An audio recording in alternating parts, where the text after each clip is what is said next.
শেখ হাসিনার বিরুদ্ধে মামলা, বিচার প্রক্রিয়া যেন বিতর্কিত না হয়। গণ অভ্যুত্থানের মাধ্যমে ক্ষমতাচ্যুত এবং দেশত্যাগী সাবেক প্রধানমন্ত্রী শেখ হাসিনার বিরুদ্ধে ইতিমধ্যে বিভিন্ন ধরনের মামলা হয়েছে। উল্লেখযোগ্য, তার বিরুদ্ধে বাংলাদেশে জাতীয়ভাবে প্রতিষ্ঠিত আন্তর্জাতিক অপরাধ ট্রাইব্যুনালেও একটি অভিযোগ এসেছে। পাশাপাশি আইন উপদেষ্টা আসিফ নজরুল বলেছেন, ছাত্র জনতার আন্দোলনের সময় যেসব হত্যাকাণ্ড ঘটেছে তার বিচার আন্তর্জাতিক অপরাধ ট্রাইব্যুনালে করার সিদ্ধান্ত নিয়েছে অন্তর্বর্তীকালীন সরকার। আসিফ নজরুল বলেছেন, রাজপথে থাকা বিভিন্ন ছাত্র সংগঠন, মানবাধিকার সংগঠন, জনগণের বিভিন্ন গোষ্ঠী প্রশ্ন করেছে এটাকে মানবতা বিরোধী অপরাধ হিসেবে বিচার করার সুযোগ আছে কিনা। তারা সেটি খতিয়ে দেখছে। তাতে তারা দেখছেন এই আইনের অধীনে এই হত্যাকাণ্ডের সঙ্গে জড়িত ব্যক্তিরা যারা আদেশ দিয়েছে, বিভিন্নভাবে সহযোগিতা করেছে, তাদের সবাইকে বিচারের আওতায় আনা সম্ভব। আসিফ নজরুল এও বলেন, এইসব ঘটনার তদন্ত জাতিসংঘের তত্ত্বাবধানে করার প্রচেষ্টা নেওয়া হয়েছে।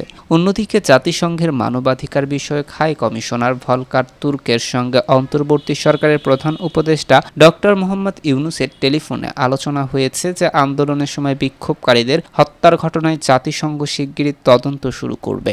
এই ঘটনাবলীর দুটি দিক আছে, একটি হচ্ছে জুলাই আগস্টে সংঘটিত হত্যাকাণ্ডের তদন্ত এবং দ্বিতীয়টি হচ্ছে মানবতার বিরুদ্ধে অপরাধের জন্য শেখ হাসিনার বিচার। হত্যাকাণ্ডের তদন্তের মধ্য দিয়ে কমান্ডো রেসপন্সিবিলিটির জন্য হাসিনা এবং অন্যরা অভিযুক্ত হবেন কিনা সেটা তদন্তের প্রকৃতি এবং পরিসরের উপর নির্ভর করবে। এই ক্ষেত্রে উপদেষ্টা আসিফ নজরুলের বক্তব্য খানিকটা বিভ্রান্তি সৃষ্টি করে। যেসব ক্ষেত্রে জাতিসংঘ তদন্ত করে তা করে সম্পূর্ণ স্বাধীনভাবে। ভলকার তুর্ক যে তদন্তের কথা বলেছেন তা সম্ভবত ওই ধরনের স্বাধীন তদন্ত। এই বিষয়ে 14 আগস্ট জেনেভায় জাতিসংঘের মানবাধিকার সংশ্লিষ্ট কর্মকর্তার সঙ্গে আলোচনা করে এটাই জানতে পারা যায় যে এই জন্য দরকার হবে লিখিতভাবে আনুষ্ঠানিক অনুরোধ, এবং সেই ক্ষেত্রে জাতিসংঘ নিশ্চয়তা চাইবে যে তারা যে সহযোগিতা চাইবে তা দিতে সরকার প্রতিশ্রুতিবদ্ধ।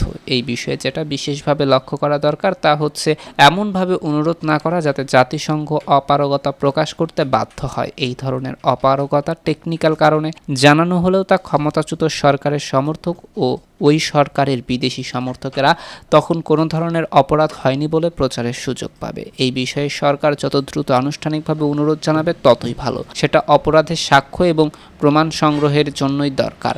মানবতার বিরুদ্ধে অপরাধের অভিযোগে শেখ হাসিনার বিচারের দাবির প্রেক্ষাপটটি স্মরণ করা দরকার। শেখ হাসিনার বিরুদ্ধে মানবতা বিরোধী অপরাধের বিষয়টি তিনি পদত্যাগের আগেই দেশের বাইরে আলোচিত হচ্ছিল। সেই দিকে ইঙ্গিত করে 9 আগস্ট লেখা হয়েছিল যে ক্ষমতাচ্যুতির আগের দিনগুলোতে সংগঠিত হত্যাকাণ্ডের জন্য শেখ হাসিনার বিচার হওয়া দরকার।